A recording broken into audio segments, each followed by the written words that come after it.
As America's first national institution, the United States Army has helped shape the nation and its values on and off the battlefield for 2.5 centuries. How did the Army contribute to exploration and westward expansion? What role did the Army play in advancing medicine, technology, and engineering? And how has the Army transformed to meet new threats and sustain America in times of national emergencies and natural disasters?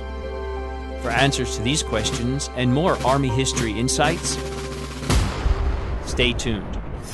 Welcome to the U.S. Army History and Heritage Podcast, the official podcast of the United States Army Center of Military History. The Center of Military History writes and publishes the Army's official history, manages the U.S. Army Museum enterprise, and provides historical support throughout the U.S. Army. Hello, everyone, and welcome to the United States Army History and Heritage Podcast. I'm Lee Reynolds, the Strategic Communications Officer for the Center of Military History. In this episode, we're looking back across 250 years of American and Army history to discuss how the Army's centuries of service has helped shape our nation. In war, in peace, exploration, westward expansion, medical, engineering, and technical advances, the Army has helped shape our nation from its very beginning through today. And joining me for this discussion is the Executive Director for the Center of Military History, Dr. Charles R. Bowery, Jr. Welcome, Dr. Bowery. Hello. All right, so we'll talk a little bit about you and your background. And so Dr. Bowery has been the Executive Director of the U.S. Army Center of Military History for over 10 years. Previously, he served on active duty for 23 years as an Army aviation officer, commanding at all levels from platoon through battalion, and serving overseas in Korea, Germany, Iraq, and Afghanistan. He is a published author, speaker, and battlefield staff ride leader focusing on the American Civil War, and he taught military history at the United States Military Academy at West Point. So thanks, Dr. Bowery, for being here. And, I think this is an interesting discussion where as we're recording this, we are about to commemorate and celebrate America's 250th birthday. But of course, we celebrated the Army's 250th a year ago. Just a reminder how the Army is actually a little bit more than a year older than the nation it serves. So just looking back over the last 250 years, as we get into this discussion, can you identify or talk about some of the core themes within the Army that best represent its continued success and contributions to America? I mean, as you noted, the Army is, of course, older than the nation itself. And the U.S. Army is really the first major institution in the nation's experience. And so the colonies, you go through this process of breaking away from Great Britain, and then they form, they operate under the Articles of Confederation, then the Constitution. And so there's an evolution from this group of colonies into a group of really sort of semi-autonomous states that agree to this compact called the Articles of Confederation. And then under the Constitution, we form a national government that has national organizations and institutions, and the military is the first and foremost among these. And the Army is the only one of these that has been in continuous existence from, bridging the gap from the Revolution through the Confederation into the new nation. The U.S. Navy, for example, is disestablished for a few years after the Revolution. It comes back into being pretty quickly, but there is a break there where the Army is serving continuously, and it's the nation's key and foremost national institution in this early national period. And the two themes, well, I would say three themes that strike me that are important to understand about the Army's place in the nation's development are, first and foremost, this concept of civilian control of the military. It's interesting that the Constitution provides for the maintenance of a navy, but it calls for, and so those words are not an accident in the Constitution. The Navy was thought of as which is ironic to my first statement, because the Navy was thought of as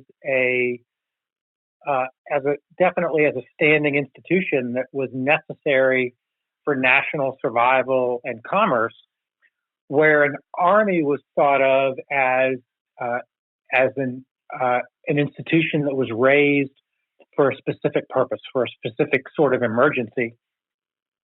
And the Continental Army that becomes the U.S. Army shrinks to a minuscule size, just one regiment plus a few additional troops of artillery and some engineers right after the Revolution, because there was a deep mistrust of standing armies in the 18th century world. And so, that was one of the reasons that the founding fathers gave for breaking away from Great Britain and expressing their grievances about the British monarchy, was that they quartered troops in their homes, that they raised armies without their consent. And so standing armies were thought of as a tool of monarchical subjugation, not as a preservation of freedom. And so there was absolutely a desire to write into the Constitution the idea of civilian control of the military, that the elected government would manage the U.S. Army, and that happened in two ways. One, in describing the president's role as the commander-in-chief of the Army, which again tells you a lot about the original intent for the armed forces, was that they would not be standing in peacetime, that they would be raised for an emergency or a conflict, and the president would serve as the commander-in-chief. A civilian official, elected official, would serve as the commander-in-chief. But then that the Congress has the authority to raise money for the support of these armies and to declare war. And so civilian control of the military is, to me, is the core principle at the heart of the Army's formation, because this leads to a professional ethic that is inculcated in the Army, and definitely in the officer corps, that they serve the nation's elected leadership, its political leadership. And the second theme that is important to realize as emerging from this era is the total force, what I call the total force nature of the Army, and that it's a combination of a regular force and citizen soldiers. And this, has roots, first of all, in this distrust, as I described, of standing armies. That regular Army officers are viewed as instruments of the state and instruments of an authoritarian government, not as being responsive to the motivations of democracy. So the original vision for this military that comes out of the Confederation period, and then in the early national period, once the Constitution is signed, it really makes the military at the center of the debate in the nation's forming between these two initial political parties that grow up. The Federalist Party believes in a strong central government, a national bank, and a professional military. It's not an accident that one of the early advocates and leaders of the Federalist Party is Alexander Hamilton, who really had designs on being the Army's commanding general, and really advocated for a professional standing army on the European model that had trained regular officers and soldiers. In contrast to that, the other political party that grows in this period, the so-called Democratic Republicans, and really Thomas Jefferson is the kind of the chief standard bearer of this in the early period, is of the belief that the best military force for national defense that would be the least harmful to democracy would be a militia-based force. So basically, this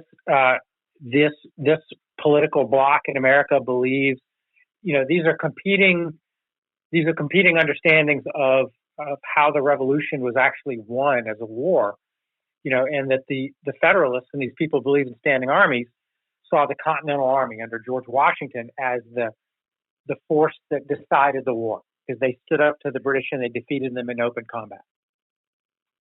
By contrast, Democratic Republicans really believe that the citizen soldier and the raising of militia units and the mass outpouring of defense from the fireside by citizen soldiers, was the element that resulted in victory over the British, because they exhausted the British Empire. And so these people would look back to Lexington and Concord, for example, or Bennington as a place where these militia forces rise up and they use this unique American capability to fight, to fight on the frontier, and to fight in what they called an Indian style or a Native American style to defeat the British. So there's a real debate about a regular army versus a citizen force, and the eventual structure that we settle on over the course of 250 years has been this total force. And so we never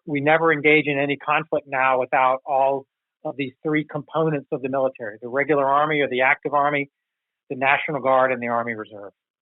And then so I think the last of these themes that grows out of this period is the recognition, not that you can have one or the other, the regular army or the citizen army, but that both of these armies require a level of professionalism and training and education in the profession of arms that can only be done through dedicated training and schooling and a collective corporate mentality of professionalism. So I think when I look back on this 250-year period of journey to the present, I think those are the main themes that speak to me in the development of the U.S. Army. You've hit on that professionalism a few times, and that's something that I think the Continental Army really needed, and that we saw really emerge during that first winter at Valley Forge with von Steuben and the creation of the Blue Book. Right, and it was the idea of taking people who were obviously very committed to the cause because they endured these conditions, but you also introduced in the character of von Steuben the other major fact of our history as a nation and as an army is this dependence on our allies and our partners. And so, of course, you had people like von Steuben who came and trained. You had Lafayette, Rochambeau, de Grasse, these French Army and Navy leaders who led forces, who advocated for the partnership of France and the new United States, who provided material support in terms of supplies. They brought French expeditionary forces and fleets that provided a critical capability. They led, in many cases, French officers led American soldiers in combat. And we think about Yorktown at Redoubt Number 9. And then, like the Spanish, Bernardo Galvez, the consul in chief or the chief Spanish royal official in North America who governed Spanish Florida, led a separate army of his own that tied down the British in the Gulf states, in the Gulf region throughout the war, and was also critical to our victory. And so we haven't done any of this without our allies and partners, but all in the pursuit of this professional ethic.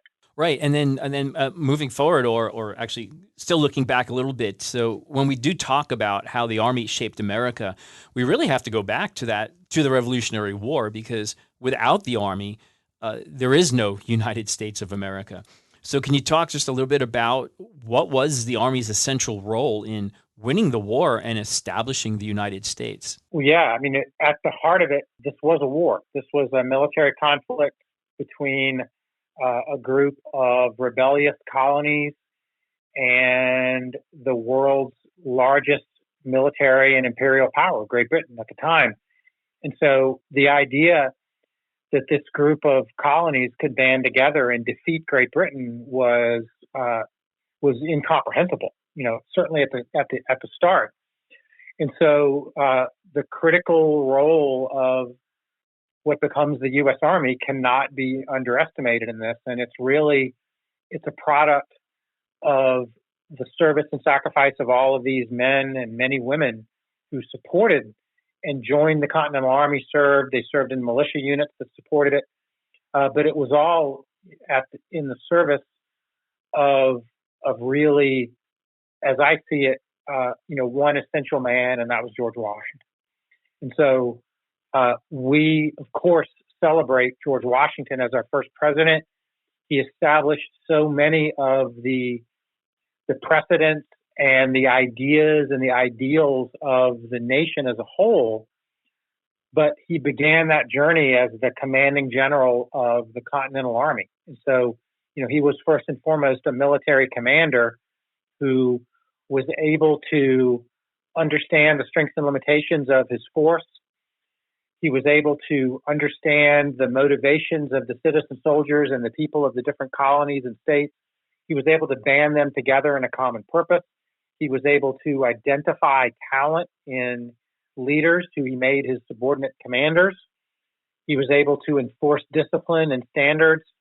He was able to communicate with the Congress. So he really established this core principle that is essential to a democratic nation with an army, is that the role of these senior generals is to communicate the Army's needs and activities to its political leadership, and not to freeze them out or to exclude them, but to involve them. And so Washington had an incredibly sophisticated perception of that civil-military relationship that has established that as the core principle of our military.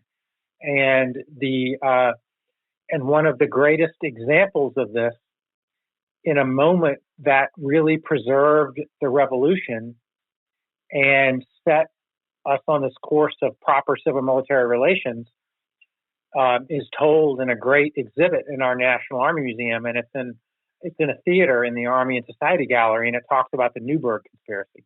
And so this was an event that happened, after Yorktown. So this is early 1782. The Army is encamped around Newburgh, New York, as they are waiting for things to play out in the peace negotiations and the rest of the conflict. And it becomes clear that Congress, there are elements in Congress that are not willing to stand up in Congress and advocate for the pay of the Army, and in particular the officers. And so the officers have gone without pay for quite a long period of time, and there's a growing group of them who are advocating what amounts to an insurrection, and they're going to advocate in banding together and going to Congress to lobby for their pay. And what this would be is a mutiny. And this is a very dangerous time that could potentially throw away all of the achievements of all these people over all of these years of the revolution. And so George Washington learns of this. There's supposed to be a meeting called of the officers to discuss it. For whatever reason, that meeting doesn't happen. But George Washington learns of it, and he calls his own meeting, and he brings the officers together in a building there at the encampment at New Windsor, New York, and he talks to them about what this insurrection would mean for this conflict and how it would throw away all they had achieved. And at the end of it, he believes he's failed to motivate them to stop, and they're silent and they're looking at him. And there's this iconic moment where he takes out his spectacles and he puts them on to read a letter that he'd received from a member of Congress about this. And he looks up and he tells them that, not only is he grown poor and old in the service of his country, he's given up his fortune, he's served for no pay, he's older, he's frail in health, but he's also gone blind. And this was an unscripted moment, as near as anyone can tell. And the effect that had on the group, was it was seismic.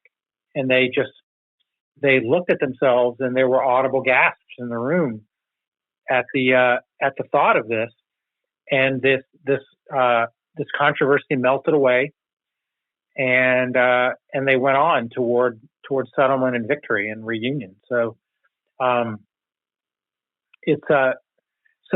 don't think we can overestimate the Army's importance in so many different ways to the successful conclusion of this past independence. Right. Yeah, absolutely. And then, so beyond the revolution, as America developed and expanded in the first several decades after the war, the Army played a significant role. I mean, we say that you couldn't have established the United States without the Army, but I don't think we could have expanded without the Army either. So in those first few decades, 3 or 4 decades after the revolution, can you talk a little bit about the Army's role and how impactful it was and the contributions it made in the expansion of our nation? And this is a story that has a lot of complex and complicated and difficult and hard moments in our past. But the Army plays a central role in the creation of the United States as we know it, and the primary vehicle for that development, of course, is westward expansion, and it's the bringing into the nation's fold of all of these states, west of the Appalachian Mountains, really, in the years after the Revolution, and the Army plays a critical role in this process, all the way from initial exploration to settlement to management to the development of the infrastructure of a modern nation in terms of roads, rivers, communications, settlement patterns. All of these things are really generated and driven by the U.S. Army. And so this begins at the very beginning. So when we think about the westward expansion of the United States, of course, that begins with exploration, and American exploration begins with the Lewis and Clark expedition. So the Lewis and Clark expedition to the West Coast is led by Army officers. It's an Army expedition. The Corps of Discovery is largely composed of officers and soldiers. And so that's the only place in the new nation where you're going to find individuals with training in navigation, in survival, in movement over long distances, in water movement, in maintaining supplies and fortifications. And when it comes right down to it, in defending themselves in armed combat, in many cases. And so the Lewis and Clark expedition begins to map out the nation. Based on these maps, you have the westward movement of settlement, and throughout this process of settlement of the West, the Army is there, and they build posts, they build forts that both provide protection and logistical support to westward expansion to citizens and civilians, but they engage in conflicts with Native American tribes, which again is a really difficult part of our past. They also engage in things like military support to Native American removal in the Trail of Tears. And so these are elements that we have to reckon with as we understand the Army's role in westward expansion.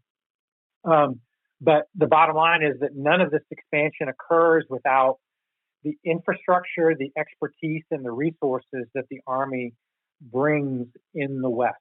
And so many of the places that we think of as the earliest settlement points in westward expansion are formed around Army installations. St. Louis, Missouri, on the Mississippi River, of course.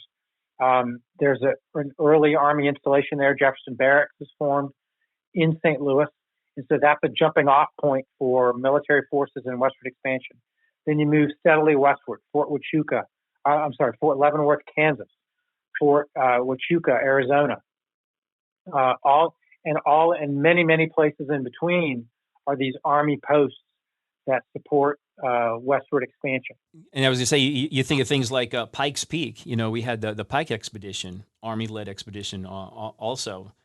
Vermont, Department of Alaska. I mean, there's so many of these things that help to open up America, and the Army's role was what I think it was called a constabulary force, basically to protect and to guide the exploration, and then later on the settlers. Absolutely, and this chain of Army posts that go across the western United States were the way stations that supported westward expansion, and they allowed it to happen. And so you have, because as we develop communications methods like the telegraph, the telegraph will be key in the Army's development of this communications infrastructure to support its posts, will in turn support the development of settled areas in the West as this expansion occurs. Right. So we have the expansion, but then once we expand, we need to build up the infrastructure. So a tremendous amount of technological support was needed to do this. So can you talk about how the Army contributed to that? How the Army was at the forefront of providing support and advances in technology, engineering, and medicine? And here I go back again, this idea that in the new nation, the Army is the source for trained people in these professions. And so, the Army Corps of Engineers is just one of those items that we in 21st century America just take for granted. I mean, we see it all around us in the impact of the Army Corps of Engineers without really realizing it. But this Corps of Engineers, and it's so called because the earliest, as I talked about, the earliest professional soldiers in America are engineers and artillerists, because those were the branches in the 18th century that had professionally trained people who had school, scientific, and technological training. And so that the Army's oldest post at West Point, New York, is originally home to its school for engineers and artillerists.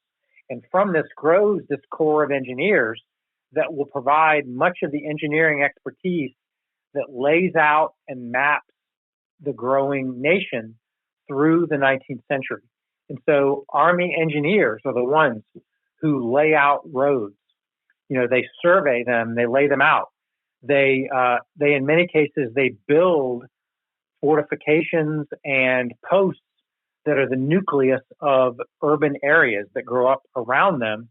They design them. They map and they survey rivers. They build bridges. They survey and map out harbors. When we talk about the Corps of Engineers, and within the Corps of Engineers, there's even an elite of the elite. And this elite within the elite of the Corps of Engineers are called the Corps of Topographical Engineers. And so the topos, as they were called, are these individuals. These are truly the most expert people in the Army. And so in the 19th century, when you graduated in the top of your class from the military academy and went into the regular Army, you were commissioned as an engineer primarily. And so the most highly performing and advanced Army officers in the 19th century really up to and through the Civil War are engineers. And these topographical engineers, they map and they lay out the new nation. Topographical engineers like George Meade are responsible for designing and building lighthouses, for example, up and down the Atlantic and the Gulf Coast, on the Pacific Coast, and in the Great Lakes. So they design and build lighthouses. They survey harbors. They develop canals. All of the infrastructure of America is done by the Army Corps of Engineers. When you go out to Rock Island Arsenal in Illinois, which is at the confluence of the Mississippi River and the Rock River, on the border between Illinois and Iowa, the oldest metal railroad bridge in the United States is the so-called military bridge over the Mississippi River, and it's constructed by the Army. And so that bridge enabled rail traffic across the Mississippi River in the early 19th century. And so all of this infrastructure and this movement and this growth of the new nation is a product of this engineering expertise. And the second area you described in medical terms, the other area where the Army provides so much expertise to the new nation is in terms of doctors and their medical expertise. And a great example of that, of course, is Dr. Walter Reed, who was born in 1851 in Virginia, but he was an Army physician. And so, he was one of the individuals who confirmed the theory of the transmission of yellow fever by mosquitoes rather than direct contact. And so his work, that founded the fields of epidemiology and biomedicine. He was essential to the successful completion of the Panama Canal. And in many ways, he exemplifies how the Army Medical Corps created medical expertise in the new United States. So they contributed not just for military purposes, but for the medical profession itself. Absolutely. And beyond Walter Reed, there are others, and I think the Army helped find vaccines like for typhoid and what is that, yellow fever we talked about, but so many others, and even up to through modern day, with the Army's response to the COVID. That's right. I mean, when I think back to our recent history, there are moments when the Army is critical in things like disaster response and supporting civil authorities in responding to bad things that happen. All the way back to my early time as an Army officer, I was in my basic course in 1992, in the fall of 1992, when my in-laws and my wife were living. She was back home with her parents in Miami, Florida, during Hurricane Andrew. And so one of their memories of Hurricane Andrew was the arrival of the 82nd Airborne Division to support and to provide disaster response in South Florida after Hurricane Andrew. Then we fast forward to 2005 and Hurricane Katrina, the incredible work of the Army National Guard in New Orleans and the Gulf to respond to that. And then on a national scale during COVID, the Army's medical expertise, Project Warp Speed to develop quick vaccines, was a project that was led by the Army Materiel Command. And so even up to the 21st century, the Army's medical and technological expertise has been a critical part of our national health. Yeah, and in continuing to talk about the disaster relief, I mean, it's not just this century or the last century. It goes back, well into the early 1800s as well. And a lot of people have heard of the Johnstown flood, the San Francisco earthquake and fire. Right. But it was the Army that responded. That's right. To these and made a difference in that. And even with modern the fires that you're seeing too. I mean, and there's so many ways that that the Army has touched parts of the nation that, again, that we see as part of our landscape. And, and one of the most compelling of those to me is our national park system and the Army's critical role in safeguarding the national parks at their outset in the early or in the late 19th century. And so, you had the establishment of the initial parks such as Yellowstone out west, but by the late 19th century, these places had fallen into disrepair. They were subject to a lot of government corruption and mismanagement of public lands. There were significant swaths of the parks were being grazed. They were being clear cut for logging and lumber, and so you had a really dire situation for these national spaces, and the Department of the Interior was really failing to maintain these public lands. And so, who does the government turn to? They turn to the Army. And so, for a period of about 30 years, until the end of World War I, the U.S. Army is responsible for land management in our national parks. And so, in 1886, soldiers from Company M, the 1st U.S. Cavalry at Fort Custer, Montana, traveled to Yellowstone, and they began a 32-year presence in Yellowstone National Park.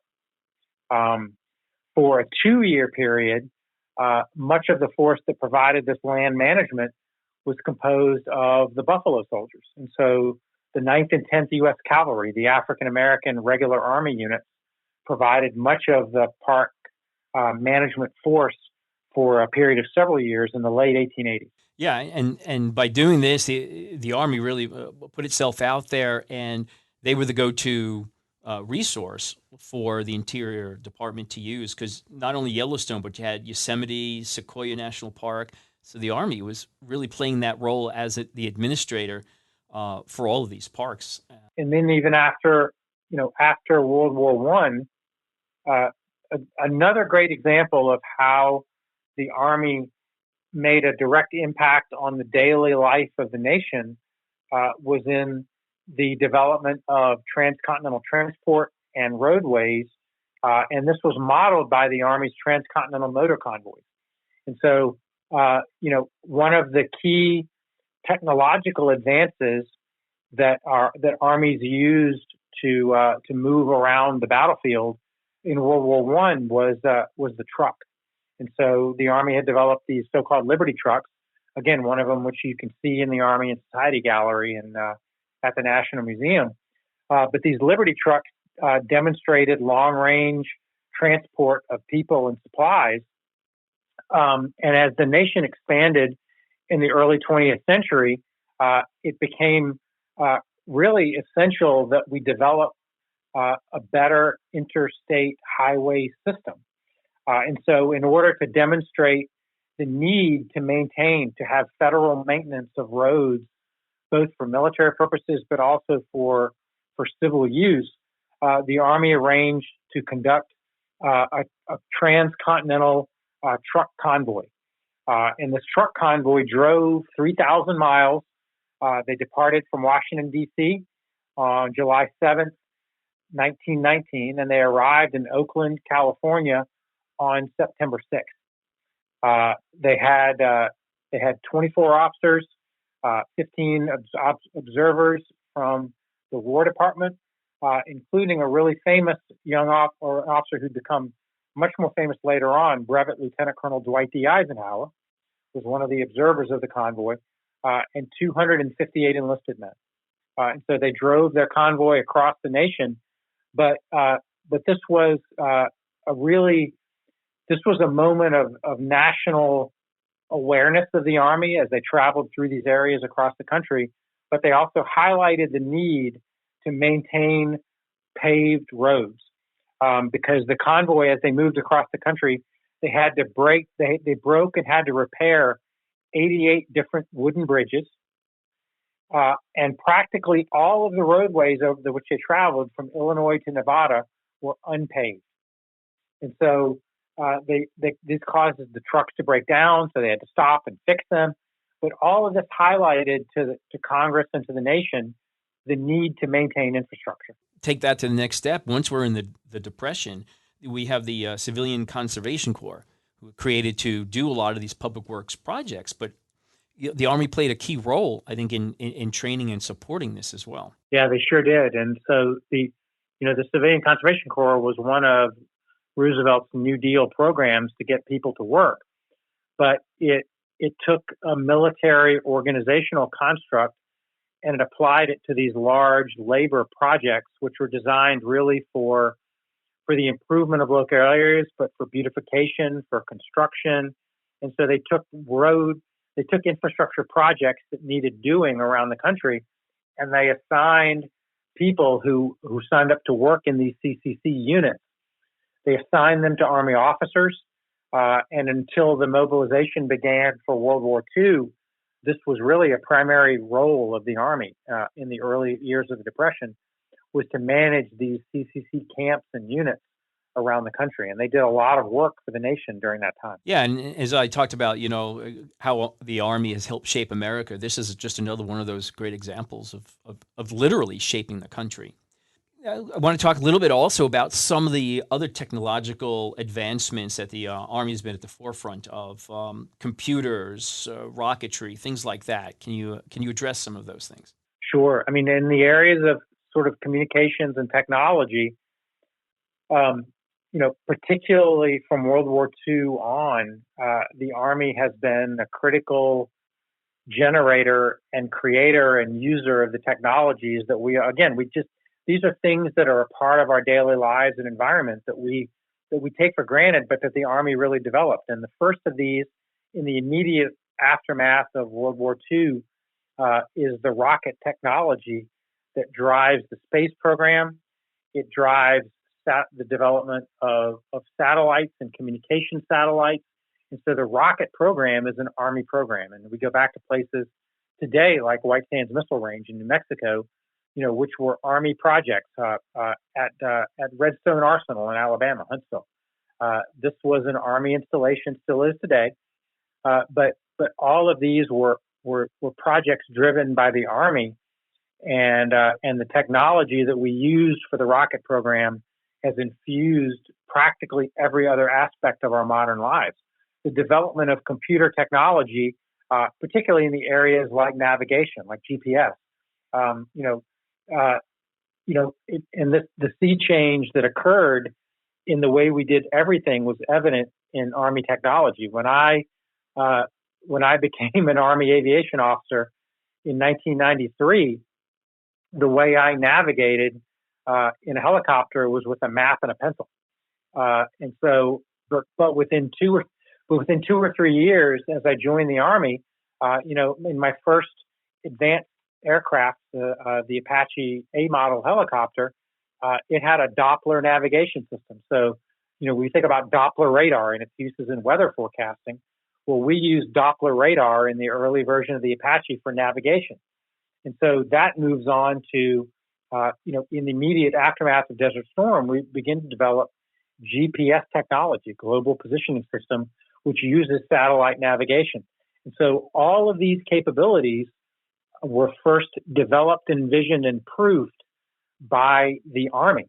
The key technological developments in our life in the 21st century now, being robotics and being artificial intelligence, are being used and developed by the Army today in real time. And those things, again, started in the early 90s after Desert Storm. One of these big themes that, through everything that we've been talking about is how the Army adapts and transforms to meet the current challenges and to predict the challenges in the future. So can you talk a little bit about that as we start to wrap up here? How does the Army use the lessons of America's first 250 years to move forward and to inform the current decision makers? In my daily life in the Army, every leader I encounter is inherently historically minded. They are constantly asking themselves and they're asking people around them for context, and they're seeking to use not just descriptive lessons from the past, i.e., we did this thing 100 years ago, so we're going to follow that recipe or action plan to solve a challenge now. But they have a habit, and they have a habit of mind of looking back to the past. But the other lesson I draw from that is the very symbiotic relationship the nation has with the Army that continues to inform every aspect of our lives. And so I believe that the free interplay of the Army and a democratic society that is driven by the idea of civilian control is the thing that allows the nation to continue to benefit from the Army's development. So the Army isn't solving problems with technology in order to just provide direct benefit always to the nation. They're doing it to solve mission problems and to solve operational problems. But there is just an inherent idea that it's just accepted as natural that we will take technologies that the Army has developed or ideas, and we will use them for the benefit of American society. It's just a given. And so I think that's the real power of that relationship. Before we wrap it up here, we've got our segment called Huzzah Trivia. So before we close, is there some piece of trivia that you have to share about how the Army has helped shape America? Yeah, and I'm just going to give a direct example of something that to me is really meaningful, as we get ready to celebrate the 4th of July, 2026, and the 250th anniversary of the nation. We talked about the formative role and the central role that one person, George Washington, played in the development of our nation. And so the early national fathers, and particularly after the death of George Washington, quickly decided that the nation's new capital in Washington City needed a monument to George Washington. And so the work begins very early on. Robert Mills, an architect, designs a Washington monument, which is supposed to be this incredibly grandiose 555-foot marble obelisk. So you think about a 500-foot tall object, and clearly the monument that developed isn't that tall, but they developed this idea of having a marble obelisk with a pantheon structure around it. That took place. The work began, but then stopped during the Civil War. But then after the Civil War in 1876, the project began again because Congress directed the restart of the Washington Monument project. So at the time, the only part of the monument that existed was really the bottom half, so the base of the Washington Monument that we see now. But at the restart of the project in 1876, who do they turn to rebuild the Washington Monument? They turned to the Army Corps of Engineers. And so a young Army engineer named Lieutenant Colonel Thomas Casey was the lead engineer in charge who took over the stalled project. And so what Casey did was to redesign the foundation because he was worried about it falling down. And he redesigned the foundation to provide a poured concrete foundation for the entire structure so that it would support the weight of this massive obelisk and not fall over. And then he basically made it a more streamlined and simple design, really in incorporation with what we see today, which is this very simple but very striking obelisk on the mall. But that is the project. That is the product of a team of Army engineers. So Colonel Casey was assisted by Captain George W. Davis, who managed the daily logistics of the site, and then the civilian military engineer, Bernard Green, who also was sort of the structural engineer of the project. So my trivia today is that when you look at the Washington Monument, you should see the Army. And what's interesting, too, is that when you do look at it, it's two different colors. So the lower part that was built before the Civil War is one color, and then a slightly different color for the rest of it. And I think it's because of different quarries that they used for the stones. That's right. But great. Well, thank you so much, Dr. Bowery, for your insights today about how the Army has helped shape America. And if you'd like to learn more about Army history, I encourage you to explore our website at history.army.mil. And if you want to experience Army history every day, then visit our social media sites on Facebook and Instagram. So thanks for joining us today on the United States Army History and Heritage Podcast. For the Center of Military History, I'm Lee Reynolds, and until next time, we're history. The views expressed in this podcast reflect those of the speakers and do not necessarily reflect the views, policies, or opinions of the U.S. Army or Department of Defense. For more information about the Army's proud history and heritage, go to history.army.mil.